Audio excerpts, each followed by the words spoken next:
साल 2047 तक नौसेना को पूरी तरह से आत्मनिर्भर बनाना है। जिस तरह से नौसेना ने स्वदेशीकरण की राह पकड़ी है, वह इस टारगेट को आसानी से पूरा कर सकती है। साल 2025 की शुरुआत ही नौसेना के लिए बेहद खास रही। 15 जनवरी को मुंबई में एक साथ 3 स्वदेशी वॉरशिप और सबमरीन नौसेना में शामिल किया। इसके अलावा 18 दिसंबर 2024 को भारतीय नौसेना ने एक अत्याधुनिक सर्वेक्षण जहाज निर्देशक को शामिल किया, जिससे समुद्री सर्वेक्षण क्षमता में वृद्धि हुई है। यह जहाज 3800 टन वजनी और 110 मीटर लंबा है, जो उन्नत हाइड्रोग्राफिक और महासागरीय सर्वेक्षण उपकरणों से सुसज्जित है।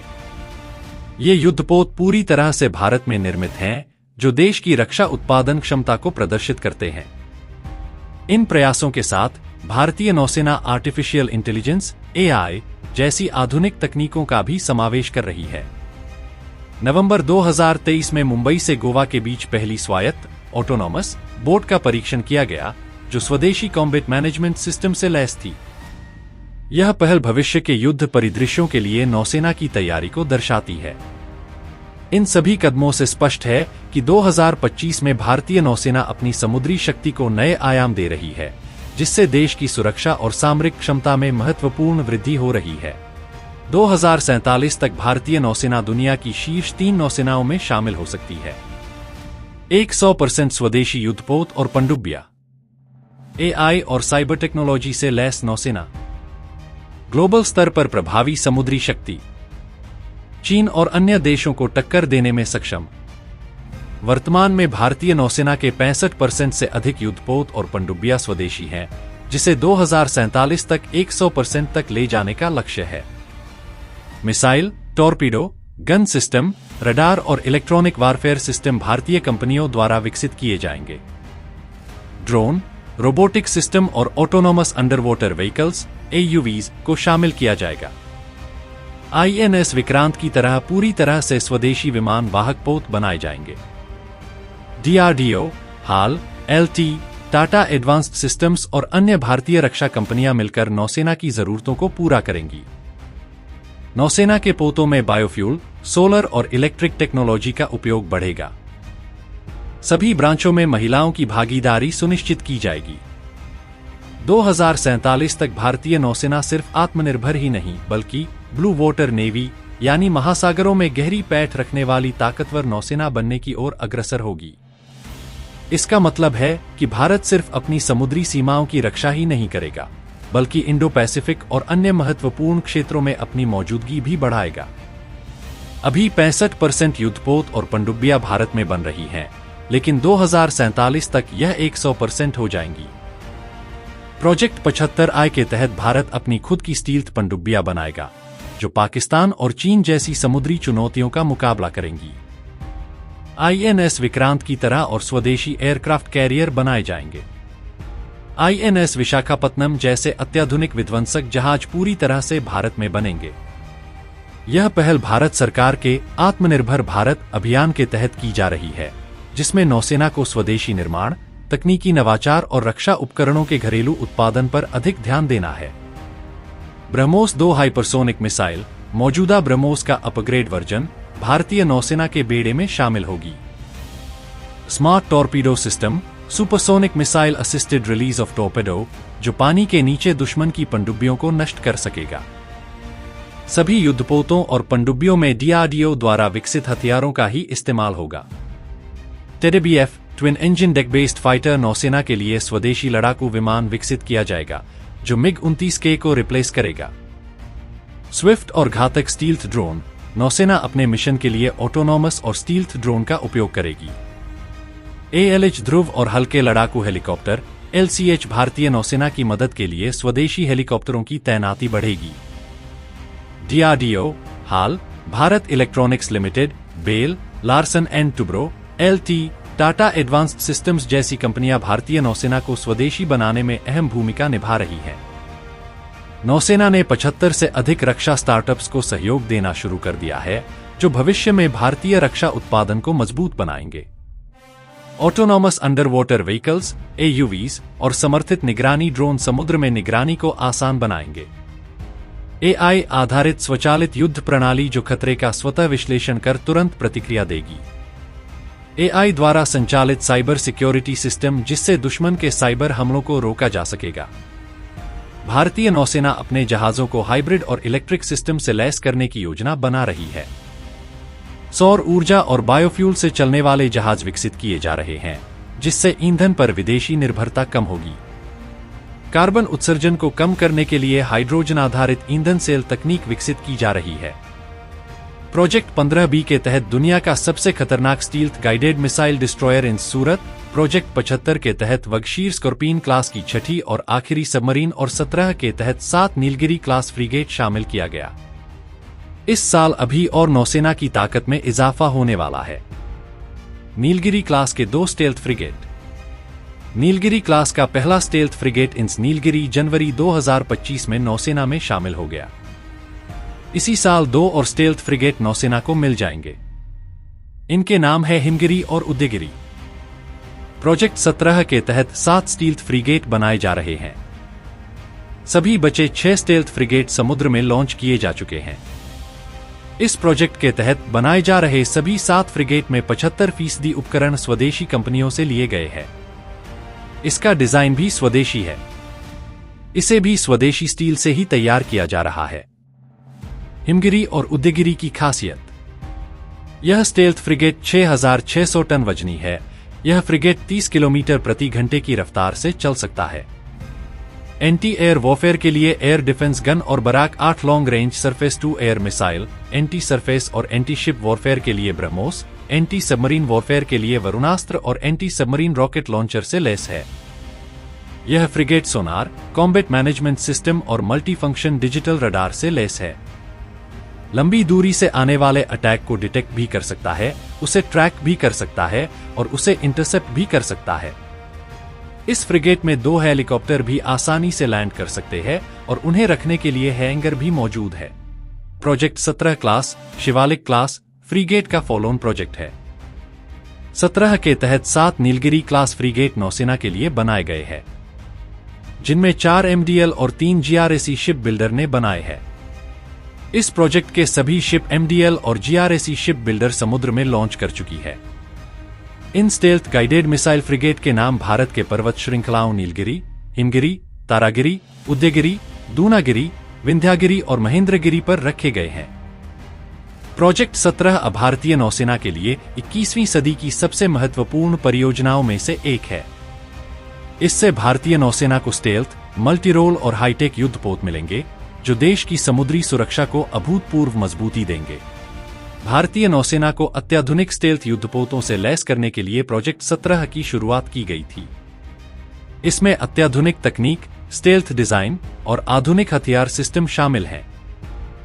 प्रोजेक्ट 17 के प्रमुख उद्देश्य: भारतीय नौसेना को मल्टीरोल स्टेल्थ फ्रिगेट्स से लैस करना, दुश्मन के रडार से बचने के लिए स्टेल्थ तकनीक का इस्तेमाल, आत्मनिर्भर भारत को बढ़ावा देने के लिए स्वदेशी निर्माण, चीन और पाकिस्तान जैसे पड़ोसी देशों की समुद्री गतिविधियों पर नजर रखना, हिंद महासागर क्षेत्र IOR में भारत की उपस्थिति को मजबूत करना, मॉड्यूलर शिप बिल्डिंग तकनीक, पारंपरिक निर्माण की तुलना में तेजी से निर्माण, जहाजों के अलग अलग हिस्सों को अलग अलग स्थानों पर बनाया जाता है और फिर असेंबल किया जाता है, निर्माण लागत और समय दोनों में बचत, स्टेल्थ डिजाइन, दुश्मन के रडार को चकमा देने के लिए एंगुलर डिजाइन और विशेष कोटिंग, ध्वनि और इंफ्रारेड सिग्नेचर को कम करने के लिए नॉइज रिड्यूसिंग तकनीक, हथियार और defence system, BrahMos supersonic missile लंबी दूरी के हमलों के लिए,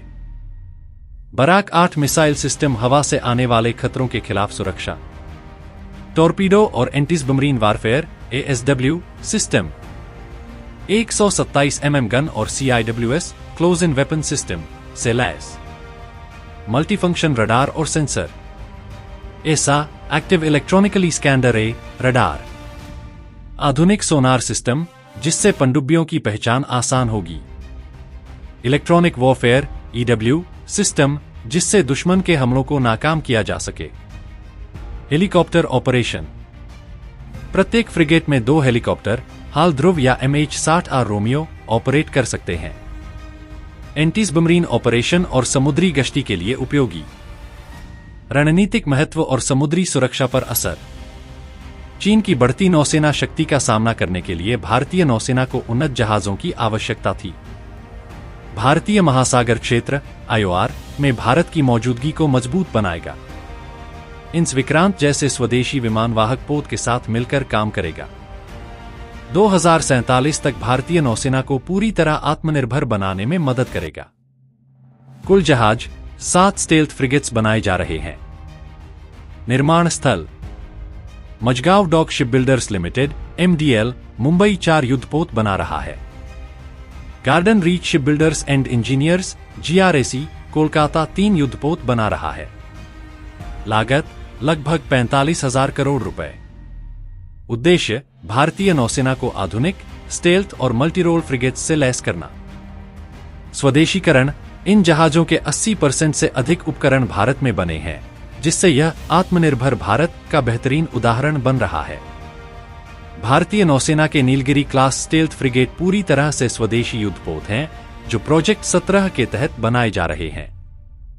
ये फ्रिगेट अत्याधुनिक स्टेल्थ तकनीक, आधुनिक हथियारों और उन्नत सेंसर से लैस हैं, जिससे भारतीय नौसेना की क्षमता कई गुना बढ़ जाएगी।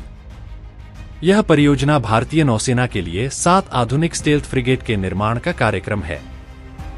पहला पोत इंस नीलगिरी लॉन्च 28 सितंबर 2019। दूसरा पोत इंस उदयगिरी लॉन्च 17 मई 2022। इन दोनों के अलावा 5 और स्टेल्थ फ्रिगेट निर्माणाधीन हैं। स्टेल्थ डिजाइन रडार से बचने के लिए उन्नत डिजाइन, जिससे दुश्मन को ट्रैक करना मुश्किल होगा। हथियार प्रणाली BrahMos supersonic missile, Barak 8 missile और टॉर्पीडो से लैस। एडवांस्ड रडार और सेंसर अत्याधुनिक भारतीय और विदेशी तकनीक का इस्तेमाल। गति 28 नॉट लगभग 52 किलोमीटर प्रति घंटा। रेंज 5,500 नॉटिकल माइल 10,000 किलोमीटर से अधिक। इसमें 2 हाल ध्रुव या MH-60R रोमियो हेलीकॉप्टर रखे जा सकते हैं। 80% से अधिक घटक भारत में ही बनाए गए हैं, जिससे आत्मनिर्भरता बढ़ी है। इंस नीलगिरी और इंस उदयगिरी के अलावा इंस हिमगिरी, इंस दूनागिरी, इंस विंध्यगिरी, इंस महेंद्रगिरी और एक अन्य पोत निर्माणाधीन है। नीलगिरी क्लास स्टेल्थ फ्रिगेट भारतीय नौसेना को 21वीं सदी के युद्ध क्षेत्र में एक नई बढ़त देंगे। ये तेज, घातक और पूरी तरह से स्वदेशी हैं, जो आत्मनिर्भर भारत की दिशा में एक बड़ा कदम है। भारतीय नौसेना के Nilgiri class stealth frigate project 17 का हिस्सा हैं। ये युद्धपोत भारतीय नौसेना की ताकत को बढ़ाने के लिए स्वदेशी रूप से विकसित किए गए अत्याधुनिक स्टेल्थ फ्रिगेट हैं। इनमें रडार से बचने की क्षमता, आधुनिक मिसाइलें और उन्नत सेंसर सिस्टम लगे हैं, जो इन्हें अदृश्य और घातक युद्धपोत बनाते हैं। इंस नीलगिरी की मदद से भारतीय नौसेना हिंद महासागर में चीन और पाकिस्तान की बढ़ती नौसेना शक्ति को संतुलित कर सकेगी।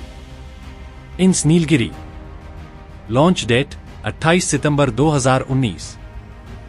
2024 से 2025 के बीच नौसेना को सौंपे जाने की संभावना। निर्माण स्थल Mazagon Dock Shipbuilders Limited MDL Mumbai. Stealth design उन्नत तकनीक जो दुश्मन के रडार से बचने में मदद करती है। Missile system BrahMos supersonic cruise missile लंबी दूरी तक हमला करने में सक्षम। बराक 8 मिसाइल सिस्टम हवा से आने वाले खतरों को नष्ट करने के लिए। गति 28 नॉट लगभग 52 किलोमीटर प्रति घंटा। रेंज 5,500 नॉटिकल माइल 10,000 प्लस किमी। रडार और सेंसर स्वदेशी तकनीक से लैस मल्टीफंक्शन रडार और sonar system. Helicopter operation 2 HAL Dhruv या MH-60R रोमियो हेलीकॉप्टर रखे जा सकते हैं। इंस उदयगिरी आधुनिक तकनीक से लैस स्टेल्थ फ्रिगेट। लॉन्च डेट 17 मई 2022। निर्माण स्थल Mazagon Dock Shipbuilders Limited MDL Mumbai. संभावित कमीशनिंग 2024 से 2025। पूरी तरह से स्वदेशी निर्माण भारतीय रक्षा उद्योग का उत्कृष्ट उदाहरण। हथियार प्रणाली ब्रह्मोस और बराक 8 मिसाइलों से लैस। टॉर्पीडो और एंटी सबमरीन युद्ध उपकरण। स्टेल्थ तकनीक उन्नत डिजाइन जो इसे दुश्मन के रडार पर पकड़ में नहीं आने देता। हेलीकॉप्टर ध्रुव और रोमियो हेलीकॉप्टरों की लैंडिंग और संचालन की सुविधा। स्पीड 28 नॉट 52 किलोमीटर प्रति घंटा। इंस उदयगिरि का मुख्य उद्देश्य भारतीय नौसेना की समुद्री गश्ती और युद्धक क्षमताओं को मजबूत करना है। यह युद्धपोत भारतीय महासागर क्षेत्र में चीन के आक्रामक रवैये से निपटने में मदद करेगा।